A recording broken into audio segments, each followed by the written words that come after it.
So, kamusta po mga ka-Streetwise? Ako po si Takeru Miyamoto at welcome po sa aking munting channel.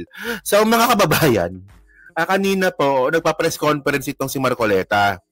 So, actually, no, itong mga binabanggit na ni Marcoleta, nabanggit niya na rin po ito dun sa kanyang programa sa The 25. So, hindi pa siya nakontento. No, kung ano yung sinabi niya doon sa The 25, ito rin po yung sinabi niya sa press conference kanina. So, ano nga yun? So ngayon mga kababayan, no, nilalaban pa rin po talaga ni Marcoleta na maging state witness at maipasok sa Witness Protection Program itong mga diskaya. O dyan, 300 tayo ngayon. Kayo ba, pabor ba kayo na itong mga diskaya ay makapasok po sa Witness Protection Program? Di ba? Nagngangawa kanina si Marcoleta, iyak ng iyak. At ang point dito mga kababayan, mali-mali pa yung sinasabi niya. Oh, so tingnan niyo to Oh, 'di ba? Huwag kayo pumayag. Ako nga ayaw ko eh. Sabi niya dito, Blue ribbon panel not required to rule if witness is lying or not. Alam niyo ito yung pinakabobong ginawa ni Marcoleta. Sa totoo lang. Ito sabi ni Marcoleta, no, yung blue ribbon daw po ay hindi naman daw required. No, sa kanilang rules, kung ang witness daw na katulad ni Diskaya ay nagsisinungaling o hindi. Gago ka pala. Anong klaseng abogado to? Tatanga-tanga talaga to. Tingnan nyo napaka-basic nito. Dapat mga kababayan, bago nyo ipasok yan, dyan po sa Blue Ribbon Committee, dapat po, di ba, siguraduhin nyo muna tama sinasabi niyan. Sabi ni Marcoleta, hindi naman required daw yung Blue Ribbon Committee para tingnan, no, kung nagsisinungaling ba o hindi yung mga diskaya. Anong klaseng? Para naman tayong tanga-tanga nito Marcoleta. Ano bang? And by the way, mga kababayan, no, hindi niya pa rin po talaga maiwanan itong issue ng mga diskaya. And then, kayo hindi naman tayo abogado. Hindi naman tayo abogado, pero napaka-basic naman ito. Papapasukin mo no yung statement ng isang witness dyan sa Blue Ribbon Committee na hindi required kung nagsisinungaling ba o hindi. Actually, akala ko clickbait pero may video. May video. Di ba? So ito yung sinabi niya, no? Sabi niya dito, Marcoleta made this remark in the press conference after he denounced earlier claims made by Senate President Tito Soto. That's one statement made by contractor Pacifico Curly Diskaya at saka si Sara Diskaya. So sabi niya dito, this is a sworn statement. You have no right to question that in the Blue Ribbon Committee. Anong klaseng abogado to? Kahit mali mga kababayan, ilulusot niya pa rin. Kayo dyan, sige, 380 tayo ngayon. Tama ba si Marcoleta? Nasabihin niya na wala daw pong karapatan na mag-question yung Blue Ribbon Committee, no? Kung totoo ba o hindi yung sworn statement ng mga diskaya. Nagpahiling pa kayo. Nagpahiling pa kayo. Paano pag binubullshit lang tayo niyan? Sinasabi ko sa'yo, niloloko mo sarili mo sabi niya dito, in a sworn statement, you have no right to question that in the Blue Ribbon Committee. Diba? Whatever was stated, it is for the court to appreciate in the right time. But for us, judge, it was edited or they were paid. That tells the different narrative, so it's not good for the Senate to do this. Puta na, no? Actually, yung hindi talaga, baliktad utak talaga dito, no? Sino bang bumoto dito? Dyan 400 na tayo Baka dyan may bumoto sa inyo dyan na kay Marcoleta Tignan nyo naman. So ibig sabihin, pwede pa lang kahit chismis mo lang, kahit nagawa-gawa mo lang, pwede ka makapasok sa Blue Ribbon Committee. Okay lang yon. Kasi hindi naman pala titingnan kung nagsisinungaling ka ba o hindi. Puta, abogado ka pa niyan talaga Walang yung ayos talaga to, no? Ewan ko. Kaya ka natatanggal Di ba? Kaya ka natatanggal sa committee na yun. Tanga ka sabi niyo pa dito. At this point, he was asked if the Blue Ribbon Committee panel has the obligation to verify the veracity of the sworn statement made by the resource person. To which Marcoleta answered, it is for the court to appreciate that. Actually, talagang tanga talaga nito, no? Tanga-tanga talaga nito. No? So, ang alam ko, mga kababayan, no? Kapag ganyan sworn statement, no? Pwedeng mag-iba yan, eh. No? Pwede mag-iba yung sworn statement sa Senado tsaka sworn statement sa korte. Actually, pwedeng ibahin yun, eh. Ano? So, ko ba? Oh. So, ngayon, natin actually, para mas maganda, may video dito. May video yan, eh. Ito. Panoorin nyo tong video na to. Blue Ribbon, wala na hong obligasyon na i-verify yung veracity ng sworn statement ng isang testigo. Kasi di ba binibet po yun bago para tanggapin or hindi? Kasi pwede magamit ang Blue Ribbon kung nagsisinungaling po yung witness. Tama nga, di ba? Tama nga. Actually, no, itong ginagawa ni Marcoleta, sobrang halata na po talaga nito, eh. No? Kasi the first place, no, pinipilit po ni Marcoleta na makapasok po sa Witness Protection Program ng mga Diskaya, kahit pala na hindi siya sigurado at hindi niya verified kung tama ba o mali o kasinungalingan yung sinasabi ng sworn statement ng mga Diskaya. Sobrang unfair po ng mga kababayan. Tingnan nyo, no? Nakuha nyo ba yung point ko? Pinipilit ni Marcoleta makapasok sa Witness Protection Program itong mga Diskaya. In the first place, di ba? Hindi niya pala verified kung tama o hindi yung sworn statement. It doesn't make sense. Anong klase yun? O continue, sige.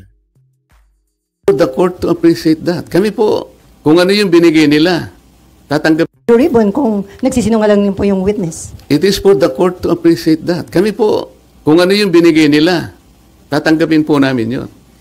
Yun po yung risk nila. Ang usapan dyan, kaya mo ilalabas yan, yan ang totoo. Yan ay yung sarili mong, voluntaryo mong ginawa. Sila lang ang makakapagpasya noon.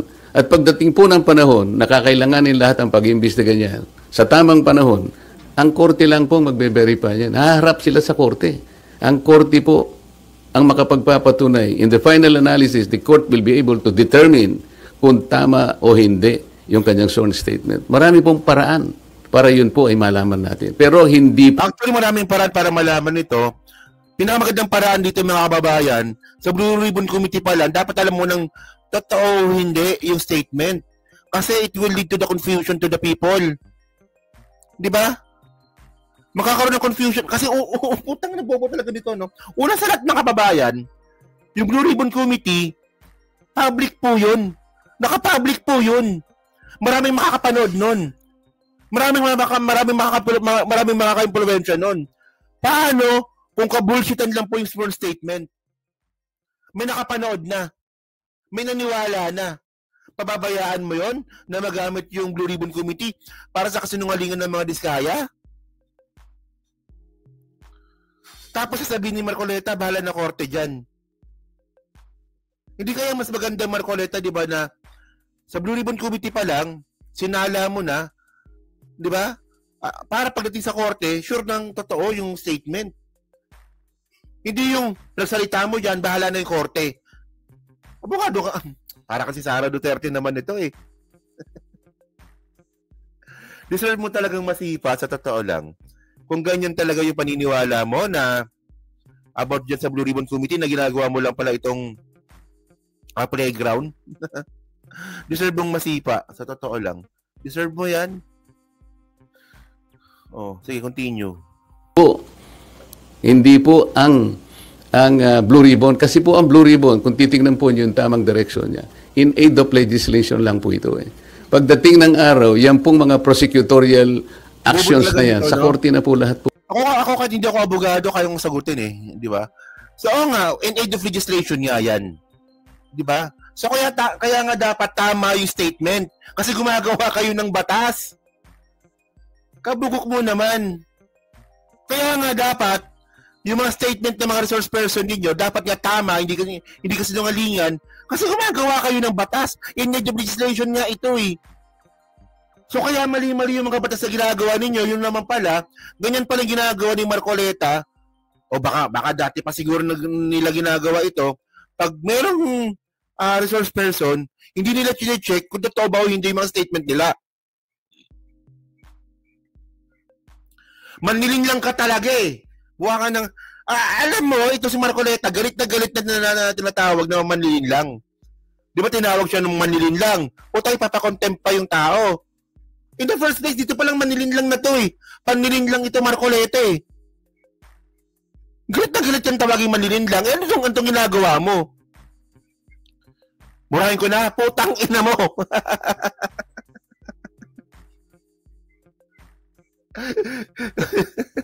Hindi, sobrang tanga kasi. Sa totoo lang. Sobrang tanga. Mga prosecutorial actions na yan, sa korte na po lahat pupunta yan. Kung makukumpleto po yung committee report, lahat. Ewan ko dito, din. Ay, naku ba? Ang stupid nito. Yung tamang direction niya. In aid of legislation lang po ito eh. Pagdating ng araw, yan pong mga prosecutorial actions na yan, sa korte na po lahat pupunta yan. Kung makukumpleto po yung committee report, lahat po yan papunta na po sa prosecution at finally to the courts of law. So, ewan ko ba dito?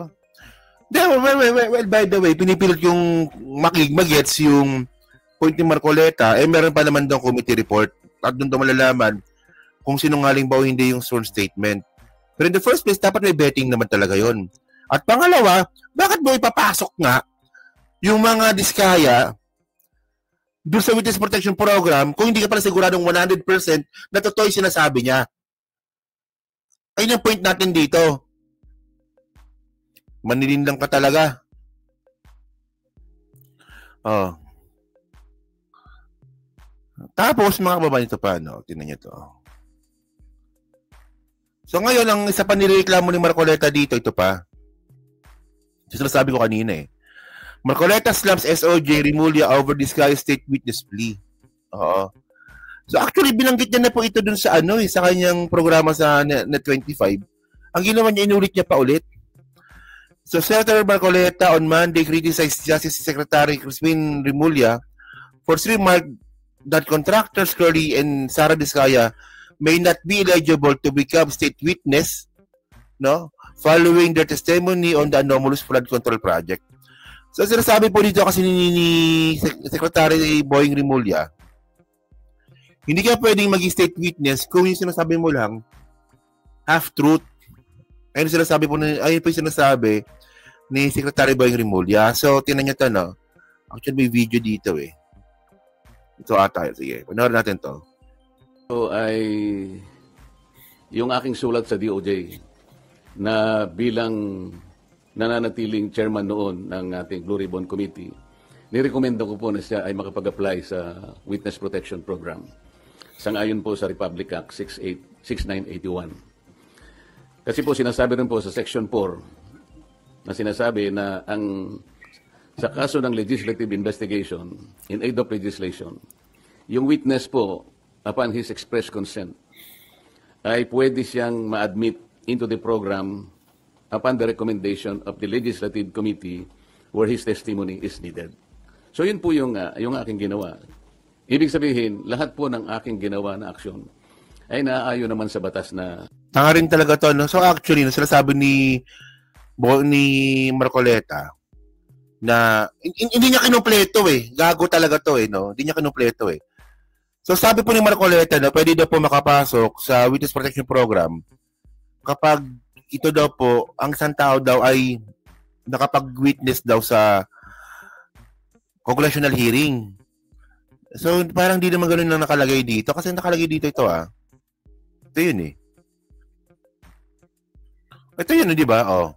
A witness in congressional investigation upon recommendation of the Legislative Committee, okay, siya na nga yun, where his testimony is needed with the approval of the Senate President or the Speaker of the House or Representative as the case may be.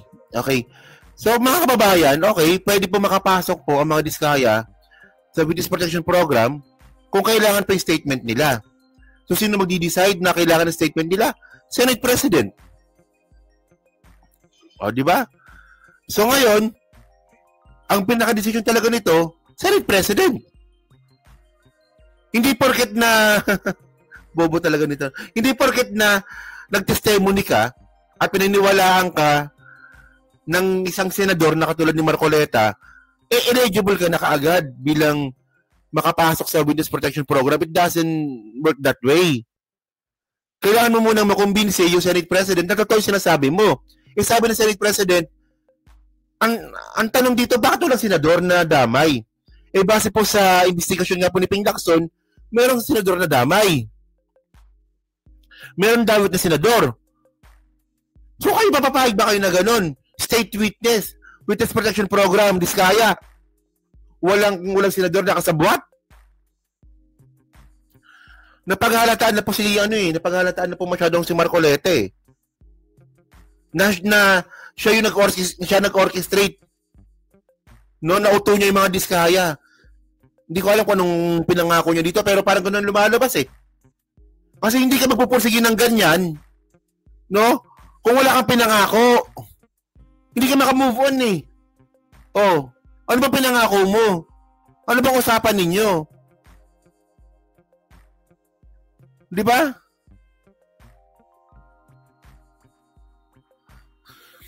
Ano ba? Ay, God bless, maraming salamat, no? Hello po. Continue natin. Continue, sige. So, yung aking sulat sa DOJ, his testimony is needed. So, yun po yung aking ginawa. Ibig sabihin, lahat po ng aking ginawa na aksyon ay naaayon naman sa batas na umiiral. Provided that the recommendation is approved by the Senate President. Hindi nga po niya inapprove, kaya po yun ang tinanong ko sa kanya noong September 9 na po yata yun na nagkaroon kami ng session. O September 10 na po yata yun. Ang sabi niya, kaya hindi niya inapprove, nabasa niya yung sinabi ng SOJ na kinakailangan ng mga diskaya. Ibalik nila yung kanilang nakuhang hindi kanila. Yun ang magiging policy ng DOJ para sa ganon ay ma-approve yung kanyang aplikasyon under the WPP. Nagtaka nga po ako kung bakit ganon ang sinabi ng ating SOJ sapagkat linggo, isang araw bago pasimulan. Actually, na-content ko na to eh, no? Na-content ko na talaga to eh. Hindi naman required yun eh, na hindi naman required na kailangan mong ibalik eh.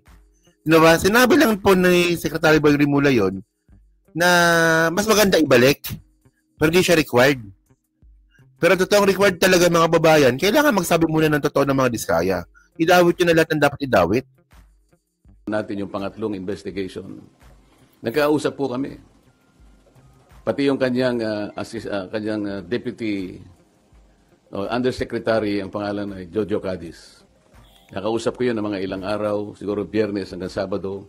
Sinasabi ko sa kanya yung